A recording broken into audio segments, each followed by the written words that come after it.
मथुरा आ गए थे भगवान। उद्धव को बुलाया था भगवान ने, उद्धव जा गोपियों की सुध लेकर आ। एक हल्का सा मैं आपको डिसिप्लिन बताना चाह रहा था कि कोई बहुत दूर नहीं थी मथुरा, वृंदावन से मथुरा दूर नहीं है, गोकुल से बहुत दूर नहीं है बरसाने से ना, लेकिन वो गई नहीं। अनुशासन ऐसा था भगवान का। गोप ग्वाल बाल गए नहीं, पंछी नहीं गए, परिंदे तक नहीं गए। बंदरों को भी मनाई थी, सबको, कोई पहुंच न जाए, क्योंकि अब चक्र चलाना है, गीता सुनानी है, जीवन का एक और भाग है उत्तरार्ध, उसमें लीला की संपन्नता करनी है। उद्धव पहुंचे भगवान की आज्ञा पाकर। भगवान ने कहा उद्धव जा जरा मेरे ब्रजवासियों की सुध लेके आ। उद्धव चले तो रोका भगवान ने कहा ठहर। उद्धव ने कहा क्या हुआ? बोले मेरे वस्त्र पहन कर जा, मेरे वस्त्र, मेरी कारी कमरिया, अंगरखा, मेरा पीतांबर, और तो और मेरे वाला ही मुकुट, मेरी ही मालाएं, मेरी अंगुलियक, मेरी अंगूठियां, मेरी छड़ी। उद्धव ने कहा ऐसा क्यों? बोले अन्य तो सब पहचान लेंगे, पशु पंछी परिंदे मेरी गंध से पहचान लेंगे। तू इतना निकट है कि कृष्ण की गंध तुझ में से आ रही है, उनको भी अच्छा लगेगा। तम विश्व कृष्णानुचरम, ये देख करके कृष्ण का अनुचर, उनका दास, उनका मित्र कोई आ गया, घेर लिया ब्रजवासियों ने उद्धव को। उद्धव संदेश देने लगे भगवान का, ज्ञान का संदेश। उन्हें वो योग युक्ति सिखा रहे थे। कभी कभी किन्हीं परिस्थितियों में कर्म योग ऊंचा होता है, कभी ज्ञान योग ऊंचा होता है, कभी भक्ति योग ऊंचा होता है। कोई योग ऐसा नहीं कि एक ही योग सबसे बड़ा है।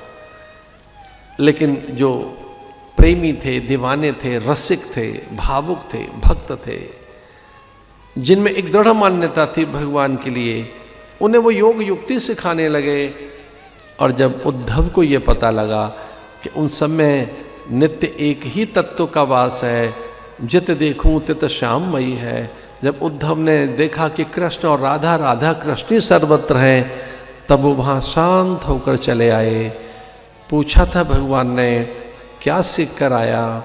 उद्धव ने कहा प्रेम सीख कर आया हूँ, सरलता सीख कर आया, अल्हड़पन, भोलापन, निश्चलता।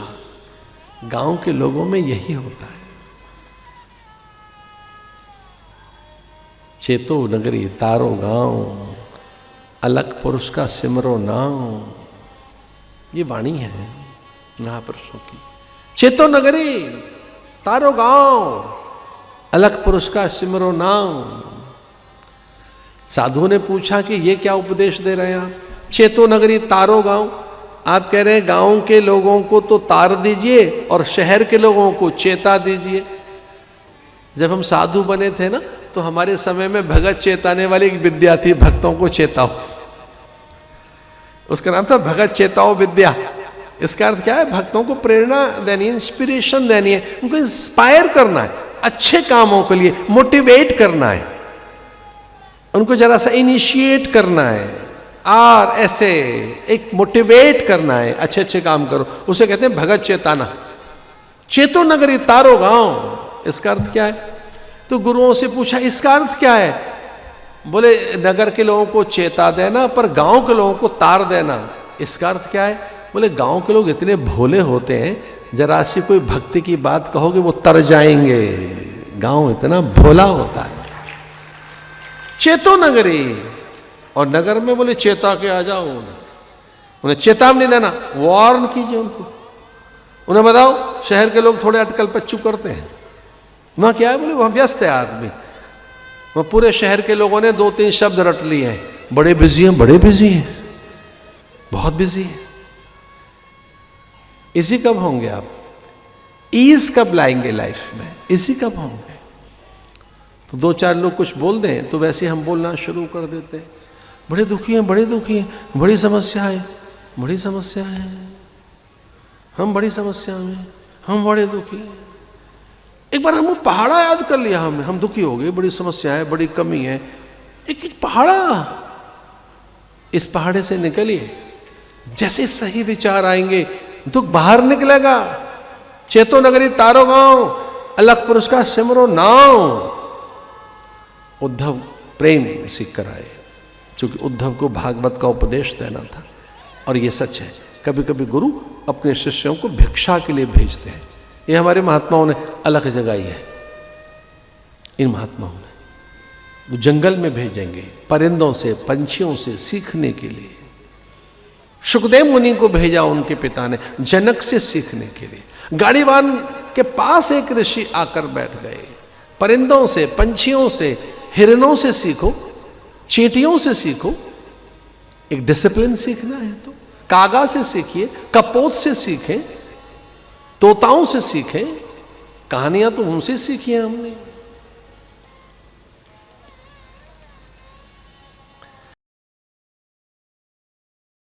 और ये चार चीजें होनी चाहिए जीवन में। और अगर ये चार साधन नहीं है तो भटक सकता है जीवन। ये चार आपके साधन में, आपके मार्ग में, आपने जो मार्ग लिया है, आपने जो साधन लिया है, जिस ढंग से आप जय, सिद्धि, शक्ति, सामर्थ्य, विभूति, विद्या, लोक परलोक की अनुकूलताएं चाहते हो, उसमें चार चीजें चाहिए। पहला, आपका साधन वेद विहित हो। दूसरा, शास्त्र सम्मत हो। तीसरा, महज्जन द्वारा आचरित हो।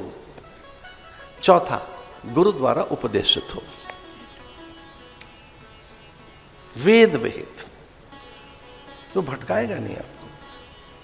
वो अपौरुषीय है, वो अयोनिज है, वो सबके लिए है, वो सार्वभौम है, समीचीन है, प्रत्येक संदर्भ में नूतन है, सामायिक है, प्रासंगिक है। उनका हर पल रेलेवेंस है, हर पल उनका रेलेवेंस है कोई, उसे कहेंगे वेद। इसलिए आपके मार्ग में, आपका मार्ग वेद विहित हो। दूसरा, शास्त्र सम्मत हो। और तीसरा, महज्जन द्वारा आचरित हो। का पंथा, कौन से रास्ते से चलें, किस मार्ग से चलें। जिधर से महापुरुष गए, जनो ये न गता स पंथा, महाभारत में तो उसको धर्म बता दिया। महर्षि वेदव्यास कहते हैं ये धर्म है, इसी को धर्म मान लो। बड़ी बात कह दी उन्होंने। कैसे ये धर्म है? बोले जिधर से महापुरुष जा रहे हैं, जिधर से आपके माता पिता गए, परंपरा से आचार्य गए, उसी का अनुसरण करना। चूंकि शास्त्र आपको भटकाएगा नहीं, वेद आपको भ्रमित नहीं करेंगे। का पंथा, ये मार्ग है। महज्जन द्वारा आचरित मार्ग का अर्थ है उन्होंने उस पर आचरण किया हो। क्षुरस्य धारा निश्चिता दुरत्या दुर्गम पथस्थ कवयो वदन्ति। कितनी बड़ी बात है। उन्होंने कहा है तो भाई बड़ा कठिन। ये छुरा शब्द संस्कृत भाषा का है। छुरस्य धारा, तलवार की धार पे चलना। जो छुरा शब्द है ये संस्कृत भाषा का है, छुरा। और उसकी भी पतली, वो बहुत उसके महीन धार, जिससे प्रहार होता है, भंजन होता है। वो शस्त्र जिससे विघटित खंडित होती हैं वस्तुएं। धार, कई बार तो लोहा ही लोहे को काट रहा होता है, या कितनी और तीक्ष्ण और सूक्ष्म कितनी ही आ गई होंगी चीजें जो टुकड़े टुकड़े कर सकती। महीन, पर इतना बहुत तेज है वो। छुरस्य धारा, उस पे चलने जैसा है। निश्चिता दुरत्या, बहुत कठिन है, लेकिन असंभव नहीं है, बहुत सरल है। संकल्प होना चाहिए। ये तुलसी बाबा का मंगलाचरण बता रहा था मैं रामायण में। ये मंगलाचरण है। जिसमें अगली बात वो अद्भुत कहते हैं, वंदे बोधमयम नित्यम।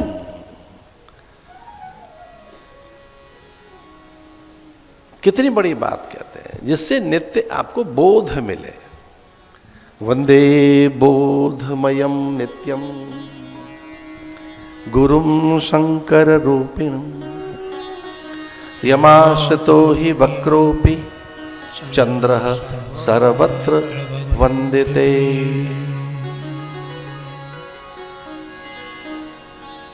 ये गुरु की महिमा है।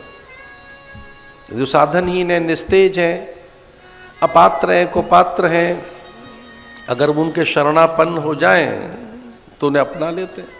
महादेव जैसा तो माथे पे बिठा लेता है।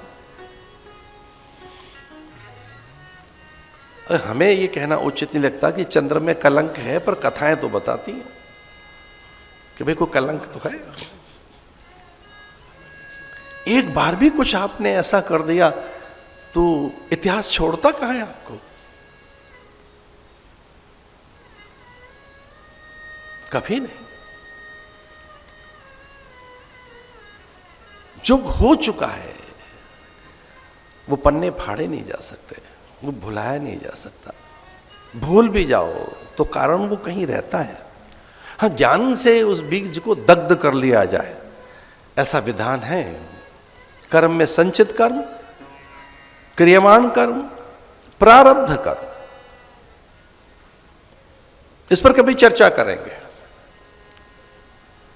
इसमें यह भी बताया कि प्रायश्चित कर्म क्या किए जाए। अगर कुछ है और निंदनीय हो गया है, कुछ वैसा जिससे घृणा और गिलानी होती है, कुछ वैसा जैसे असुचिता आती है, निम्नता आती है, स्वयं के प्रति अनादर और अवमानना अपमान की भावना जागृत होती है, अथवा उसकी गोपनीयता से गिलानी बनी रहती है, इसका तो पाप कर्म है वो। क्योंकि पाप कर्म ढके रहना चाहते हैं, छिपे रहना चाहते हैं, वो नहीं चाहते कि उनका आवरण भंग हो जाए। पाप कर्म आवरण भंग नहीं करना चाहता, वो छुप के रहना चाहता है। कुछ ऐसा ही तो था अहिल्या के प्रसंग में। चंद्र ने सहकार किया, यमाश्रितो ही वक्रोपि चंद्र सर्वत्र वंदिते। चंद्र की सर्वत्र वंदना है। फिर वो चंद्रमौलेश्वर कहलाए, भगवान ने माथे पे रख लिया चंद्र को। ये गुण है प्रणति का, शरणागति का। ये उनका कि कोई शरणागति है तो उसे वो स्वीकार करते हैं।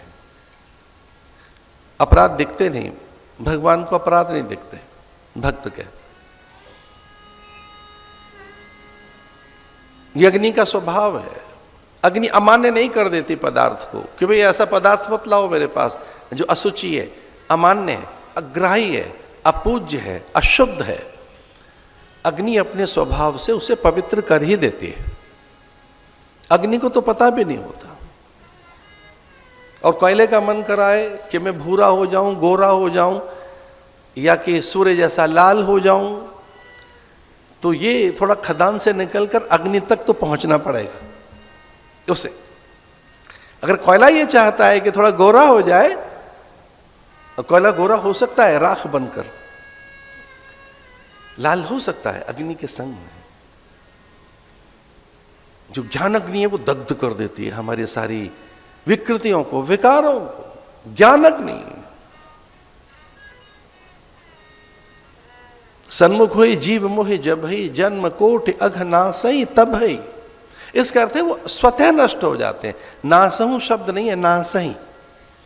इस अर्धाली में ये समझने की बात है। जन्म कोटि अघ नासही, स्वतः है, फिर कोई पाप रह नहीं जाता। ये तीनों ताप नहीं रहते। आदि दैविक, आदि भौतिक, आध्यात्मिक, तीनों क्लेश निवृत्त हो जाते हैं। तापत्रय विनाशाय, ये जो तीनों ताप हैं ये फिर नष्ट हो जाते हैं।